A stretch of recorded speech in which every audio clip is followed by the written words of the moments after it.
नमस्कार, मेरा नाम ज्ञानेश्वर है और आपने देखना शुरू किया है लाइव सिटीज। मेरे साथ आज दिल्ली में अजीत द्विवेदी जी हैं। शाम 7:30 बजे का शो वैसे तो हम लोग ऑनलाइन करते थे, लेकिन आज जब हम दोनों दिल्ली में हैं तो सोचा यह गया कि साथ बैठ लेते हैं और भी बातें हो जाएंगी। बिहार की बातें तो हम लोग करते ही रहते हैं। हाँ, तो अजीत जी दिल्ली में बैठकर भी बिहार की ही बात करेंगे। अपनी यूएसपी तो बिहार ही है ना? वही है। और तो देखिए, बिहार में पिछले 24 घंटे में बहुत कुछ हुआ। बड़ी राजनीति, भाजपा का नेतृत्व बदल गया, सम्राट चौधरी हटे और दिलीप जायसवाल बिहार भाजपा के नए अध्यक्ष बन गए। उन्हें फुल टाइम पॉलिटिशियन माने कि पार्ट टाइम पॉलिटिशियन माने, इसे भी समझना होगा। क्योंकि अब तक उनका जो राजनीतिक इतिहास है वह पूर्णकालिक राजनीतिक कार्यकर्ता के रूप में नहीं रहा है। क्योंकि उनके जीवन में व्यवसाय भी है और भी बहुत सारी चीजें हैं। कभी उन्होंने पूरे बिहार को देखा हो राजनीतिक नेतृत्व की हैसियत से, यह हमने अब तक नहीं समझा था। हाँ, मंत्री बन गए थे और जब मंत्री बने थे तो वह कह रहे थे राजस्व एवं भूमि सुधार विभाग के मंत्री बने, बहुत ही बदनाम विभाग के। और उन्होंने पहले दिन कसम खाई थी कि इस कुर्सी की पवित्रता को हम बरकरार रखेंगे, कुर्सी को पवित्र रखेंगे, पहले जो कुछ हुआ है वह नहीं होने देंगे। इतना धन्य धान्य है, इतने धन्य धान्य है कि उन्हें कमी किसी बात की नहीं है, यह बात में समझनी होगी। और दूसरी बात जिस पर हम चर्चा करना चाहते हैं, नीतीश कुमार ने कहा था यदि हमने नजरें फेर दी ना तो फिर समझ लीजिएगा सुनील सिंह जी, और सुनील सिंह का काम लगा दिया नीतीश कुमार ने, खत्म ही कर दिया। सदस्यता की बात तो छोड़ दीजिए। देखिए, सुनील सिंह के लिए बिहार विधान परिषद के सदस्य होने से ज्यादा जरूरी बिस्कोमान का अध्यक्ष बने रहना। वे बड़े सहकारिता नेता, देखिए पहले नेफेड में चुनाव हारे और अब तो बिस्कोमान में नामांकन के अंतिम दिन उन्हें अपनी पत्नी को चेयरमैन बना देना था। उस दिन चुनाव की प्रक्रिया रोक दी गई। लगा कि ठीक है कुछ राहत मिलेगी कोर्ट से, लेकिन कोर्ट से कोई राहत ले पाते इसके पहले भारत सरकार ने प्रशासक नियुक्त कर दिया। मतलब अब वहां जाना भी संभव नहीं। तो सुनील सिंह को डबल झटका। और हम यह भी देख रहे हैं कि लालू परिवार भी, जो सारण का चुनाव परिणाम आया, रोहिणी आचार्य चुनाव हार गई, सुनील सिंह ने बहुत मेहनत की थी, लेकिन जब हार होती है तो आपके सारे अच्छे प्रयास भी खत्म हो जाते हैं। तो दिलीप जायसवाल का अध्यक्ष बनना, सम्राट चौधरी की भूमिका क्या होगी? सम्राट चौधरी जब बिहार में एनडीए की सरकार बन रही थी, विभागों का बंटवारा हो रहा था, तो सम्राट चौधरी ने अपने पास वित्त के अलावा कोई दूसरा विभाग नहीं रखा था। तो अब यह भी समझना होगा कि एक व्यक्ति दो पद के सिद्धांत के तहत सम्राट चौधरी को अध्यक्ष पद छोड़ना पड़ा। तो दिलीप जायसवाल को क्या मंत्री पद छोड़ना होगा? राजस्व एवं भूमि सुधार विभाग किसको मिलेगा? क्या बिहार मंत्री परिषद में फेरबदल होगा? ये तमाम बातें हैं। और यह बात भी कही जा रही है नीतीश कुमार जो चाह रहे हैं वह कर रहे हैं। सुशील मोदी अकेले ऐसे उप मुख्यमंत्री थे जो हर बैठक में उपस्थित रहते थे। अभी गृह विभाग की बैठक की नीतीश कुमार ने स्वयं बैठक की। तो वे किसे बुलाएंगे किसे नहीं बुलाएंगे यह उनके विवेक पर। और देख ही रहे हैं कि बीजेपी तो पूरे तौर पर, और दिलीप जायसवाल ने अध्यक्ष बनते ही कहा कि नीतीश कुमार के नेतृत्व में बिहार विधानसभा का चुनाव लड़ा जाएगा। जाहिर तौर पर केंद्रीय नेतृत्व ने कहा होगा कि आपको इसी से शुरुआत करनी, इसी लाइन पर जी। तो अजीत जी, ये दोनों घटनाक्रम देखिए, इसमें इस पहले घटनाक्रम में जिसकी आपने चर्चा की और दिलीप जायसवाल का अध्यक्ष बनना, सम्राट चौधरी का हटना, ये दिलीप जायसवाल का भारतीय जनता पार्टी का प्रदेश अध्यक्ष बनना, उससे बड़ा घटनाक्रम है सम्राट चौधरी का अध्यक्ष पद से हटना। बिल्कुल, ये किसी ने नहीं सोचा था और ऐसा नहीं लग रहा था कि अपने निकट भविष्य में कम से कम अगले विधानसभा चुनाव के पहले सम्राट चौधरी को हटाया जाएगा। आपने सम्राट चौधरी को बीजेपी ने हटाया अध्यक्ष पद से, क्या वैकल्पिक व्यवस्था की? बिल्कुल, क्या सोच के उनको बनाया गया था? एक जो लौकुश समीकरण जिसकी हम लोग कई बार पहले बात कर चुके हैं, यही तो फॉर्मूला था। और ये सोचा गया था कि जो ओरिजिनल लौकुश बनाया था वो नीतीश कुमार और शकुनी चौधरी ने बनाया था। बिल्कुल, तो सम्राट चौधरी के होने से वो सीमेंटेड होगा लौकुश का फॉर्मूला। तो उसको आपने ब्रेक कर दिया, वो टूट गया। सम्राट चौधरी रहेंगे, वो कहीं जा नहीं रहे हैं, लेकिन उनके अध्यक्ष रहने का जो मैसेज था वो मैसेज तो डाइल्यूट हो गया। अब वो नहीं है अध्यक्ष। अब आपको एक दूसरा मैसेज बनवाना होगा चुनाव के समय कि नीतीश कुमार मुख्यमंत्री बनेंगे तो सम्राट चौधरी उप मुख्यमंत्री ही रहेंगे। ये मैसेज होगा ना। आप कुशवाहा को क्या मिल रहा है? ये मैसेज देना होगा, ये देना होगा आपको मैसेज। जब वो अध्यक्ष थे तो ये मैसेज था कि वो सबसे बड़े नेता हैं। नहीं, अध्यक्ष बने थे तो बिहार का मुख्यमंत्री कैसा हो, तो सम्राट चौधरी जैसा हो, ये नारा लग रहा था। तो वो जब अध्यक्ष थे तो वो सबसे बड़े नेता थे। तो सबसे बड़े नेता के प्रति ही आजकल उनकी जाति के लोग जाते हैं जी। आप दूसरे तीसरे नंबर के नेता के साथ लोग नहीं जाते हैं। सबसे बड़ा कौन है? अच्छी बात यह है कि दूसरी तरफ भी आपको सेकंड रैंक का ही ऑफर है। बिल्कुल। उधर तो उधर तो वैकेंसी है ही नहीं, वैकेंसी नहीं है, तो उससे ज्यादा है जी। तो वो एक राहत की बात है बीजेपी और जेडीयू के लिए कि आप हटा करके भी आप चीजों को मैनेज कर सकते हैं। लेकिन उसमें सम्राट चौधरी का कद बढ़ाना होगा जी। कद बढ़ाने का मतलब उनको जैसे उप मुख्यमंत्री रखा है, वित्त मंत्री, कुछ और मंत्रालय मिले उनको जिससे उनका कद उनको लगे कि ये सबसे पब्लिक इंटरेक्शन बढ़े, जनता के साथ संवाद हो, जनता का कामकाज हो। और वो एक चीज जो हमको बार बार कल से जब ये सूचना मिली हम लोग को दोपहर में ये पता चल गया था कि वो बदल रहे अध्यक्ष दिलीप जायसवाल होंगे, तो ये लग रहा था कि सम्राट चौधरी की स्थिति बिहार की पॉलिटिक्स में बीजेपी कैसे सुशील मोदी वाली बनाएगी। सुशील मोदी अध्यक्ष नहीं थे इधर, बरसों तक हम लोग देखे वो अध्यक्ष बनवाते थे, किसी न किसी को अध्यक्ष बनाते थे और खुद उप मुख्यमंत्री रहते थे, वित्त मंत्रालय ही साथ में रहता था। लेकिन अघोषित रूप से वो बिहार प्रदेश के सबसे बड़े बीजेपी के नेता थे। सब कुछ वही तय करते थे। तो वो हैसियत कैसे बनाएगी बीजेपी सम्राट चौधरी, वो बनाना होगा। बिल्कुल। अगर सम्राट चौधरी को आप सुशील मोदी की तरफ प्रोजेक्ट कर दें, बना दें पटना शहर में, और उनको दे कि जिम्मा वो सारी चीजें देखें। नहीं, यह भी है ना अजीत जी कि जब आपने यह तय कर लिया कि नीतीश कुमार के नेतृत्व में ही लड़ना है, हाँ, तो आपको अपनी गाड़ी भी आगे बढ़ानी होगी। हाँ, आगे बढ़ानी है। तो सुशील कुमार मोदी नीतीश कुमार से पार्टी की नीति और रीति के हिसाब से काम करा लेते थे, लेकिन अब ऐसी व्यवस्था तो बनानी होगी। हाँ, कि सम्राट चौधरी हो चाहे जो कोई हो, जो नीतीश कुमार से फैसले करा सके जो पार्टी के पक्ष में हो। आपने नेता मान लिया है, लेकिन आपने यह तो नहीं तय किया कि भाजपा को हमें खत्म कर देना। नहीं खत्म करना है भाजपा, वो तो हमेशा भाजपा के मन में है, एक ग्रंथि है कि बीजेपी कैसे अपनी सरकार बने, कैसे बीजेपी का अपना मुख्यमंत्री बने। हम लोग कई बार कह चुके हैं ज्ञानेश्वर जी कि बिहार ही एकमात्र राज्य समूची हिंदी पट्टी में जी बिल्कुल जहां बीजेपी का मुख्यमंत्री नहीं बना। और ये बड़ी भारी ग्रंथि है, बड़ी भारी कुंठा है बीजेपी के नेताओं के अंदर कि कैसे हमारा मुख्यमंत्री बने, एक दिन के लिए भी बने, उसके बाद एक टेक बिल्कुल हमारा आदमी सीएम बने। तो वो कोशिश करती रहनी होगी। पार्टी तो आप नहीं खत्म कर सकते हैं ना। नीतीश कुमार को आप सीएम मान लिए, वो बनेंगे, उन्हीं के चेहरे पर लड़ा जाएगा, लेकिन बीजेपी खत्म नहीं कर सकते। एक और सवाल पैदा हो जाता है जी कि लोकसभा चुनाव के वक्त आपने वैश्यों की नाराजगी देखी, लेकिन आपने यह पढ़ने की कोशिश नहीं की कि लोकसभा चुनाव के वक्त यह मुद्दा भी उठा था कि आपने मतलब बीजेपी ने किसी एक कुशवाहा को टिकट नहीं दिया था। हाँ। तो आपने तब कुशवाहा को टिकट नहीं दिया था, अब प्रदेश अध्यक्ष पद से आता है।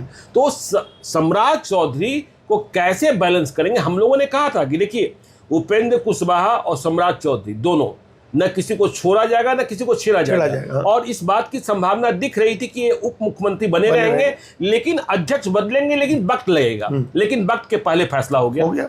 देखिए वही समझ में नहीं आने वाली बात है ज्ञानेश्वर जी, ये बड़ी हैरान करने वाली बात है कि इतनी जल्दी सम्राट चौधरी को अध्यक्ष पद से हटा करके क्या हासिल कर रही है? आपने पगड़ी भी उतरवा दी। हाँ, क्या हासिल कर रहे हैं भाई? आखिर जेपी नड्डा राष्ट्रीय अध्यक्ष बने हुए हैं बिल्कुल, और अभी हटा भी नहीं रहे आप उनको। आप कह रहे हैं कि कार्यकारी अध्यक्ष बनाएंगे। तो एक आदमी हमको कल ही कहा, बीजेपी ऑफिस मुख्यालय का काम करने वाला आदमी, कल दोपहर में कि 4 पद हैं नड्डा जी के पास। अब 4 पद तो नहीं है, लेकिन कहने का मतलब था कि 4 पद उसने गिना कि वो राष्ट्रीय अध्यक्ष हैं, वो स्वास्थ्य मंत्री हैं, वो केमिकल फर्टिलाइजर मिनिस्टर हैं, और राज्यसभा में नेता भी हैं सदन के। बिल्कुल तो 4 पद उसने गिन दिया। मान लीजिए कि 2 ही पद हैं या 3 पद हैं, एक से ज्यादा पद तो हैं, लेकिन आप उनसे तो नहीं ले रहे हैं।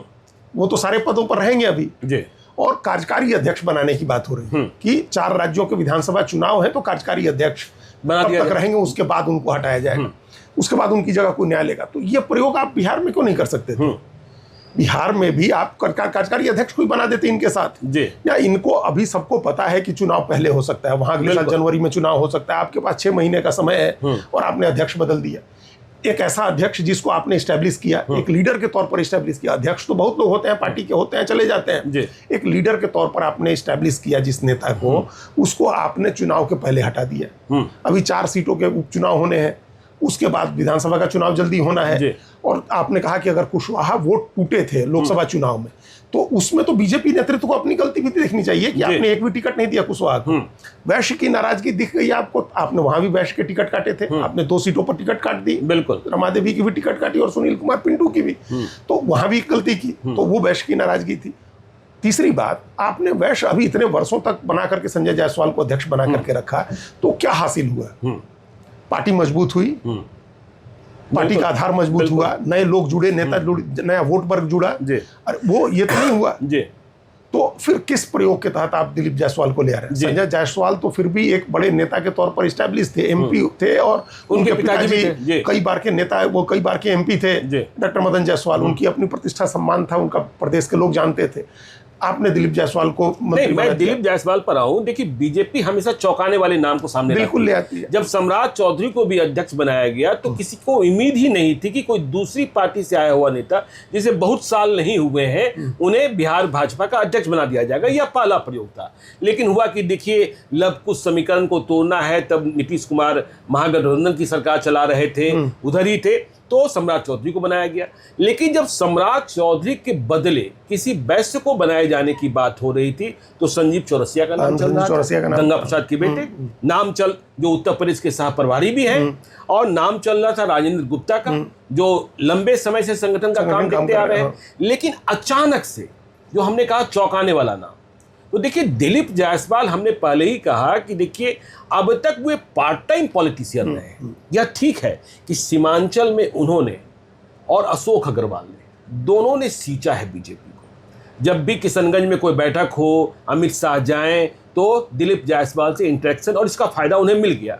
लेकिन दिलीप जायसवाल पूरे बिहार के मानचित्र को कितना ठीक से समझते हैं, कार्यकर्ताओं के मिजाज को कितना समझते हैं, यह बात अभी समझनी होगी कि, और इस चुनाव के मौके पर दिलीप जायसवाल किस रूप से नीतीश कुमार से इंटरेक्ट कर पाएंगे, यह भी बड़ी बात होगी। बिल्कुल बड़ी बात होगी। ये व्यक्ति, आप देखिए पॉलिटिक्स में हमेशा एक चीज होती है कि जो व्यक्ति किसी पद के लिए तैयारी कर रहा होता है, उसको अगर वो पद मिले तो उस पद की शोभा बढ़ती है और वो व्यक्ति सफल होता है। बिल्कुल। जैसे अटल बिहारी वाजपेयी 1957 में जब पहली बार एमपी जीत करके आए थे, तब से प्रधानमंत्री बनने की तैयारी कर रहे थे और प्रतीक्षा कर रहे थे और उसकी तैयारी कर रहे थे। तो वो बने तो सफल हुए, उन्होंने अच्छा काम किया देश के लिए। तो ऐसे ही सम्राट चौधरी वर्षों से पार्टी के अध्यक्ष बनने के लिए, किसी भी पार्टी का अध्यक्ष बनने के लिए और पूरे बिहार की राजनीति करने के लिए अपने को तैयार कर रहे थे, तो बने तो सफल हुए। दिलीप जायसवाल कभी भी पूरे बिहार की राजनीति करने के लिए अपने को तैयार नहीं कर रहे। कभी नहीं। ये उनके प्रति कोई असम्मान की बात नहीं है, लेकिन वो खुद भी तैयारी नहीं कर रहे थे कि हम किसी दिन पूरे बिहार की राजनीति करें। नहीं कर रहे थे। नरेंद्र मोदी प्रधानमंत्री बनने की राजनीति उस दिन से कर रहे थे जिस दिन वो मुख्यमंत्री बन के, या उसके पहले से ही कर रहे थे, उनके मन में था, तो वो बने, तैयारी कर रहे थे, उसकी प्रतीक्षा भी कर रहे थे और तैयारी भी कर रहे थे। दिलीप जायसवाल नहीं कर रहे थे। दिलीप जायसवाल अपने इलाके की पॉलिटिक्स कर रहे थे। उनको प्रभारी बना दिया गया था सिक्किम का। हम सब लोगों ने देखा, बिल्कुल। हम पूरे देश की पॉलिटिक्स को फॉलो करते हैं। सिक्किम में जाकर के ये भाषण करते थे, और जिस तरह का भाषण करते थे, प्रेम सिंह तमांग जो वहाँ के मुख्यमंत्री, उनको टारगेट करते थे। वो एनडीए के एलाई हैं, लेकिन गोले तुम्हारी हैसियत क्या है? तुम्हारे लिए दिल्ली के तिहाड़ जेल में हमने अरविंद केजरीवाल और मनीष सिसोदिया के बगल वाला कमरा तुम्हारे लिए रखा हुआ है। इस तरह का भाषण वो सिक्किम में करते थे। जितनी बार वो गए, उतनी बार मुख्यमंत्री गोले का वोट बढ़ा करके आए। स्थिति ये हुई कि गोले की पार्टी सिक्किम के 32 में से 31 सीट जीत गई। 32 में से 31, बिल्कुल। और बाद में जो एक सज्जन जीते वो भी आ गए साथ में। अब कोई अपोजिशन नहीं है, सारी सीटें गोले के पास। और समूची बीजेपी को उस 32 सीटों पर जितना वोट आया है, उससे ज्यादा वोट अकेले गोले को आया हुआ है। अच्छा। हाँ, जिसको जाकर के कहते थे कि तुम्हारी क्या हैसियत है, उसको अकेले इतना वोट आया हुआ है जितना पूरी बीजेपी को नहीं आया है सिक्किम में। तो ये आप गए वहाँ, ये संगठन का जो अनुभव है, हम तो इतना ही अनुभव देखें, संगठन का इतना ही अनुभव हम देखें जो राष्ट्रीय पर्सपेक्टिव में। आपने ये कहा कि सीमांचल में वो करते रहे। हाँ, बिल्कुल, सीमांचल में करते रहे हैं, लेकिन सीमांचल की राजनीति में बीजेपी को बहुत आसानी है। वहाँ पोलराइज होने में कोई धर्म आड़े, जाति आड़े ही नहीं आती। और अब तक आप विपक्ष की राजनीति करते रहे। यदि आप छोड़ दीजिए, ररिया की बात छोड़ दीजिए, तो बस तो आप किशनगंज देख लीजिए, कटिहार 20 बार आप हार गए, पूर्णिया देख लीजिए, तो आपकी जीत कहाँ वहाँ उधर मिल रही है। और किशनगंज में तो लगातार ही हार रहे हैं। और यदि हम देखिए, एक बात तो और स्पष्ट हो गई ना कि कहा यह जाता था कि नीतीश कुमार का विकल्प कौन, तो बीजेपी के भीतर विकल्प देखने की कोशिश की जा रही थी। देखिए, विकल्प तो तेजस्वी यादव हैं, उधर प्रशांत किशोर कह रहे हैं कि भाई हमारी पार्टी होगी, लेकिन अब बीजेपी में भी कोई विकल्प नहीं है। यह बात और प्रमाणित हो गई जी। आप अब दिलीप जायसवाल तो विकल्प नहीं हो सकते। हाँ, नहीं हो सकते हैं। आपने सम्राट चौधरी को तैयार किया था विकल्प के तौर पर, और ये माना जा रहा, विकल्प इसलिए माने जा रहे थे सम्राट चौधरी।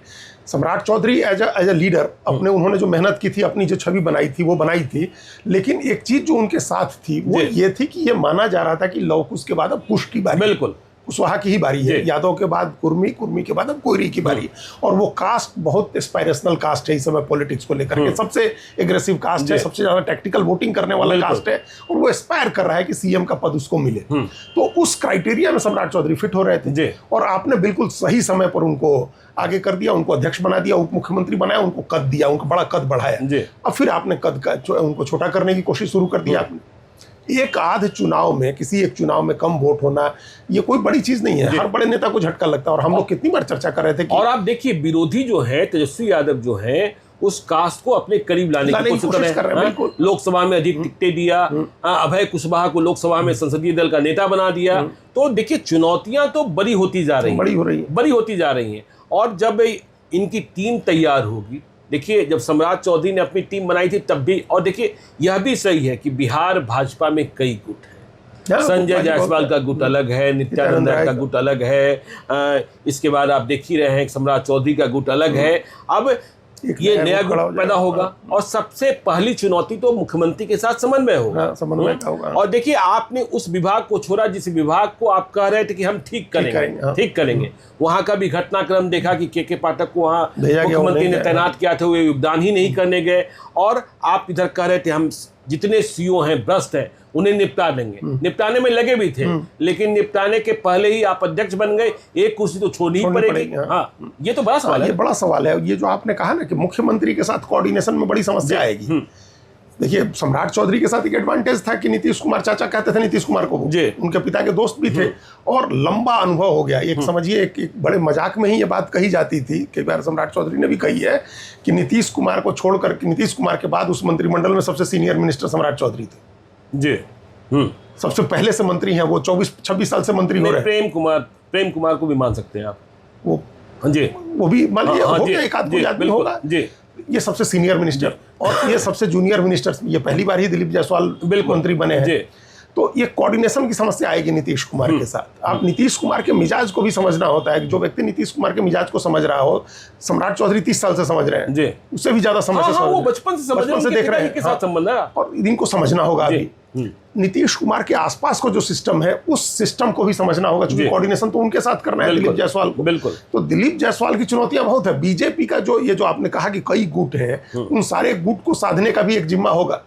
जो पटना जब आकर के बैठेंगे आप और सारे गुट की पॉलिटिक्स देखेंगे, जब आप पदाधिकारी चुनने जाएंगे तो हर तरफ से जो आपके पास नाम आएगा, आप किसको छांटेंगे, किसको रखेंगे, जिसको नहीं रखेंगे वो आपके खिलाफ बागी ना हो, भीतरघात न करे, ये सब तो बड़ा काम है जो उनको करना होगा। ये आपने कहा कि पार्ट टाइम पॉलिटिक्स करते थे, वो फुल टाइम 24 घंटे का काम हो गया, ये आकर के उनको करना होगा और साधना होगा पार्टी के अंदर और अलायंस में भी, सब जगह साधना होगा। चिराग पासवान के साथ कोऑर्डिनेशन करना है, जीतन राम मांझी के साथ करना है, उपेंद्र कुशवाहा के साथ करना है, इन सब के साथ भी आपको कोऑर्डिनेशन करना है। ये छोड़ तो नहीं सकते हैं ना जिम्मा। बिल्कुल। इसीलिए हमने कहा कि उनकी एक जो जिम्मेदारी है, उनसे जो भी मैसेज देना चाहा बीजेपी ने, एक ज्योग्राफिकल एरिया का कि हमने सीमांचल का अध्यक्ष बनाया है, वैश्य का अध्यक्ष बनाया, जो भी मैसेज देना था सो दे दिया।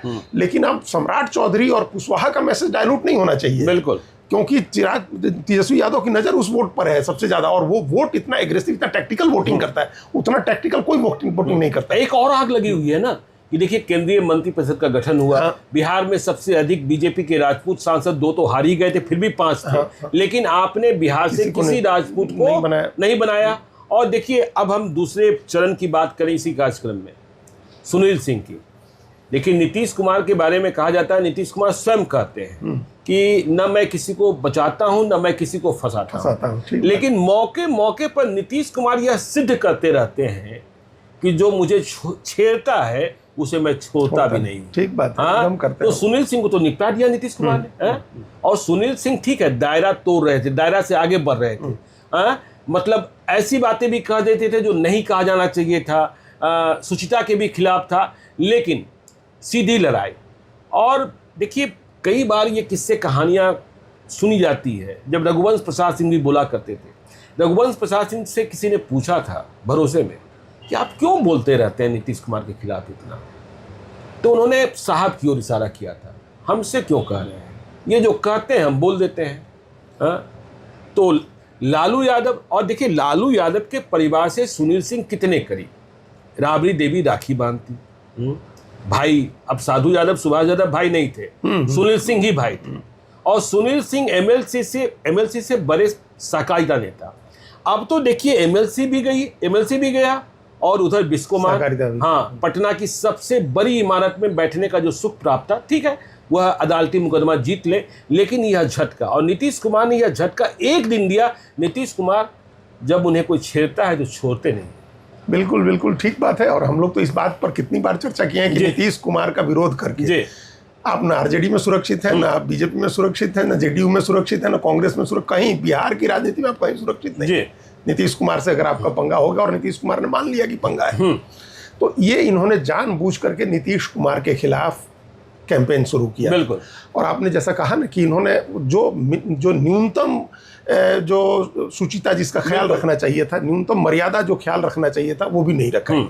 जब नीतीश कुमार लंदन गए थे तो सारी कमान इन्होंने संभाल रखी थी, जैसे इनका ये परम पुनीत कर्तव्य हो देश को बताना कि नीतीश कुमार इलाज कराने गए। हाँ, और कहाँ करा रहे हैं, ये हॉस्पिटल की फोटो है, ये सब करने का कोई मतलब नहीं है।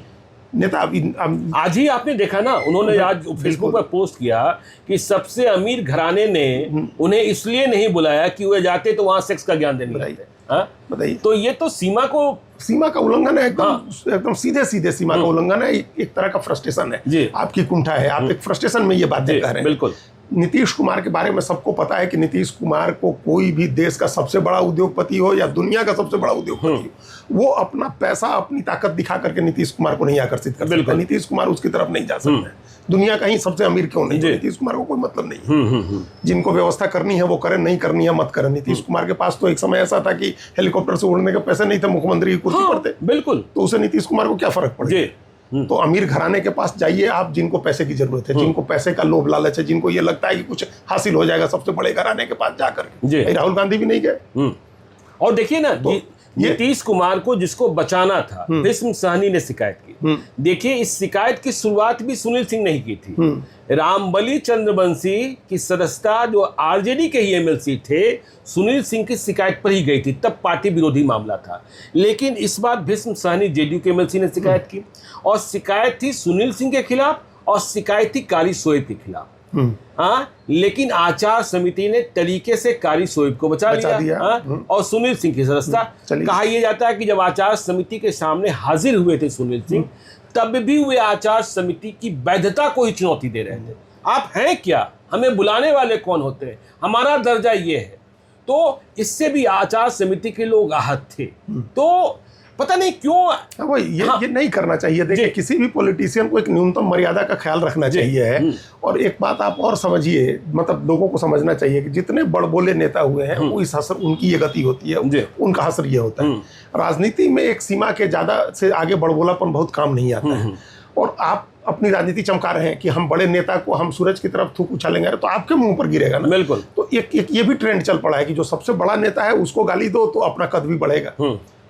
अच्छा, फिर दूसरा क्या होता है कि जिनके लिए आप कर रहे हैं वो आपके बचाव में खड़े हैं, आकर के खड़े होंगे जब जरूरत होगी, या सक्षम है, दोनों चीजें, चाहेंगे भी तभी सक्षम है, आपको बचाने में नहीं सक्षम है।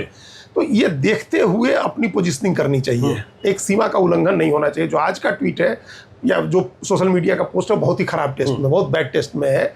सम्मानित नेता है नीतीश कुमार, कोई भी किसी भी नेता के बारे में, अब ऐसी कोई बात अगर लालू यादव के बारे में आज कोई जेडीयू का आदमी कह दे, हम लोग तब भी बैठ के उसकी आलोचना करेंगे कि आप नहीं कह सकते। बिल्कुल बिल्कुल। तो ये इस तरह से उनको नहीं कहना चाहिए। और ये बात एक प्रूव हो गई ज्ञानेश्वर जी कि नीतीश कुमार के हिसाब से भारतीय जनता पार्टी और केंद्र सरकार भी काम कर रही है। हाँ, ये तो बिल्कुल प्रभाव हो गया। हम लोग अभी पहले उस दिन भी चर्चा कर रहे थे कि पूरी पार्टी जो है किस तरह से केंद्रीय बजट है, आम बजट है, उसमें सीएम को क्रेडिट दे रही थी बीजेपी। और आज देखिए दूसरा इंसिडेंट आ गया। दूसरा इंसिडेंट ये जो आपने बिस्कोमान का कहा, तो सहकारिता मंत्री तो बने ही हैं अमित शाह जी। बिल्कुल। जो तमाम देश के जो सहकारिता का जो खेल है, जिसमें खेला होता रहता है, उसको कंट्रोल करना है। तो ये बहुत आसान अब नहीं होगा कि वहां फिर जाकर के नहीं। लेकिन अगर इसको मान पर अकेले बिहार सरकार नियंत्रण नहीं कर सकती थी, क्योंकि मल्टी स्टेट कोऑपरेटिव सोसाइटी थी, बिहार झारखंड मिला करके। तो फिर केंद्र सरकार, मतलब सहकारिता विभाग ने वहां से फैसला किया और उधर विधान परिषद की सदस्यता और इधर यहाँ एडमिनिस्ट्रेटर की बहाली हो गई। तो ये नीतीश कुमार ने बात की होगी, ये नीतीश कुमार की तरफ से जो भी लोग कोऑर्डिनेट कर रहे हैं, वो केंद्रीय सहकारिता मंत्री जो अमित शाह हैं, लोग भूल जाते हैं कि वो केंद्रीय गृह मंत्री, केंद्रीय सहकारिता मंत्री भी वही है। और वो इसका एक मैसेज है कि नीतीश कुमार के विरोधी को, नीतीश कुमार अगर उसको पसंद नहीं कर रहे हैं तो उसको वहां से भी उसका कद कम करना है, तभी तो पॉलिटिकल कम होगा। आप एक एमएलसी नहीं रहने से। और सुनील सिंह बात बार बार कहते थे, जब देखिए नीतीश कुमार को आंखें दिखाते थे कि मैं जब अमित शाह से नहीं डरा तो नीतीश कुमार से क्या डरूंगा। देखिए, हाँ, तो ये भी चीजें उन लोगों को पसंद नहीं आती हैं, और ये बातें भी तो कहीं ना कहीं से पहुंची जाती हैं। हाँ। तो ये जो सहकारिता वाला है वो ज्यादा बड़ा झटका है, क्योंकि जब वो अभी एमएलसी तो अभी हुए थे, इतने लंबे समय के बाद, लालू परिवार के साथ इतने करीब से रहने के बाद, वो तब जाकर के अभी 4 साल पहले एमएलसी हुए थे। लेकिन सहकारिता पर तो उनका दशकों से कब्जा है, दशकों से उस पर काबिज थे, और असली ताकत वही थी। अजीत सिंह के निधन के बाद वही थे, तो वही तो सब कुछ, मतलब सब कुछ पहुंच गए थे। ठीक है, तो और देखिए, यदि हम बात करें कि जो आप कहते हैं कि दुश्मन नहीं रह पाते, आरसीपी सिंह का क्या हुआ? उन्होंने फाइनल बातचीत करने की कोशिश की बीजेपी से कि आपके लिए मैंने ये किया, आपके लिए मैंने ये किया, अब आप मेरा क्या कर रहे हैं। बीजेपी ने हाथ खड़े कर लिए और आरसीपी सिंह वहां पहुंच गए जहां उनके पास नई पार्टी बनाने के अलावा कोई चारा नहीं है। तो बीजेपी का ये जो अभी जो आपने देख रहे, जैसे बीजेपी कर रही है एकदम सारे काम नीतीश कुमार के हिसाब से हो रहे हैं। उसकी एक ये मिसाल ये भी है, आरसीपी का कुछ नहीं होना भी उसी का एक संकेत है कि आरसीपी का कुछ नहीं हो सका। बिल्कुल, सुनील सिंह के खिलाफ सहकारिता वाले, उसमें अमित शाह ने स्वयं कार्रवाई की, उनकी मर्जी से ही कार्रवाई हुई होगी।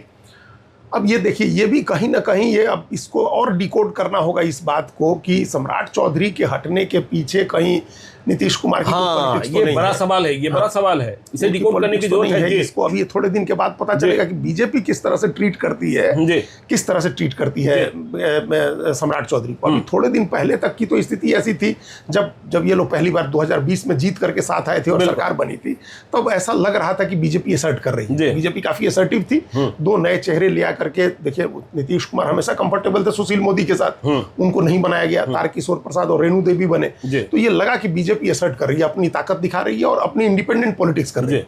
जो पिछड़ा की भी पॉलिटिक्स हो, सम्राट चौधरी को भी ले आना हो, कुशवाहा की पॉलिटिक्स करना हो, तो बीजेपी लग रहा था कि अपनी पॉलिटिक्स इंडिपेंडेंट होकर के कर रही है। लेकिन अब सम्राट चौधरी के हट जाने के बाद ये सवालों के घेरे में आ गया कि बीजेपी इंडिपेंडेंट पॉलिटिक्स कर रही है कि नहीं कर रही है, करना चाहती है कि नहीं करना चाहती है, या पूरी तरह से नीतीश कुमार के सामने सरेंडर रहना चाहती है। सरेंडर रहेगी तो कब तक रहेगी? और जब आप सरेंडर हो जाएंगे एक बार, तो उसके बाद खड़ा होना क्या आसान होता है? नीतीश कुमार के साथ अगर आप बराबरी पर अभी पॉलिटिक्स करते रहेंगे, तभी आप नीतीश कुमार के बाद खड़े हो पाएंगे या आपका वजूद बचा रह पाएगा। तो देखिए, ये देखना होगा सम्राट चौधरी को आगे कैसे ट्रीट करते हैं, दिलीप जायसवाल की क्या भूमिका बनती है, उपेंद्र कुशवाहा साथ में है, उससे कुशवाहा पॉलिटिक्स कितनी सदती है, ये बहुत चीजें वाइड ओपन हो गई। सुनील सिंह के लिए राजद सड़क पर उतरता है कि नहीं उतरता, यह भी देखने की बात होगी, यह भी देखना होगा। तो देखिए, कई सवाल हैं जिसे डिकोड किए जाने की जरूरत है। बिहार की पॉलिटिक्स को हम रोज समझते हैं और आपको बताते रहते हैं। आप देखते रहिए लाइव सिटीज को। यदि अब तक आपने हमारे यूट्यूब चैनल लाइव सिटी को सब्सक्राइब नहीं किया है तो जरूर कर लीजिएगा, और यदि इस वीडियो को आप फेसबुक पेज के माध्यम से देखें तो पेज को लाइक कीजिएगा, ट्विटर पर भी हमें फॉलो कीजिए। धन्यवाद।